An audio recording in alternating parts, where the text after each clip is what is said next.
তো hello friends, চলে এলাম তোমাদের মাঝে একটা ছোট্ট একটা মিনি ব্লগ নিয়ে। তো ব্লগটা তোমরা দেখো। আমি এসেছি রঘুনাথগঞ্জ সুভাষদ্বীপ পার্কে। তো এই পার্কের আরও আমার অনেক ভিডিও আছে, তো তোমরা এই ভিডিওগুলো দেখার জন্য এই চ্যানেলটা ভিজিট করতে পারো। তো এটা আমার আর একটা চ্যানেল। তো এখানে এসেছি আমরা উট পাখি দেখার জন্য। তো উট পাখিটা তোমরা পরের ভিডিওতে দেখতে পাবা। তো এই ভিডিওতে পার্কটা একটু তোমাদেরকে ঘুরে দেখাচ্ছি। আর বন্ধুরা, আলিপুরদুয়ার থেকে আমার ফেসবুক ফ্রেন্ড এসছে, তো তাদেরকেও আমি নিয়ে এসেছি এই পার্কে। তো আমার বাড়ি থেকে খুব কাছে পার্কটা। তো বন্ধুরা, দুটো উট পাখি দেখতে পেয়েছি আমরা, আরও হয়তো জঙ্গলের দিকে ছিল। তো পার্কের মাঝামাঝি একটা জায়গাতে উট পাখিটা একটা চারকোনা পাঁচিলের মধ্যে রাখা আছে।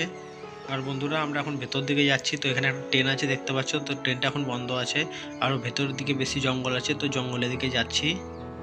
আর বন্ধুরা, প্রেমিক প্রেমিকাদের জন্য দারুণ একটা জায়গা এই নেতাজি সুভাষদ্বীপ পার্কটা।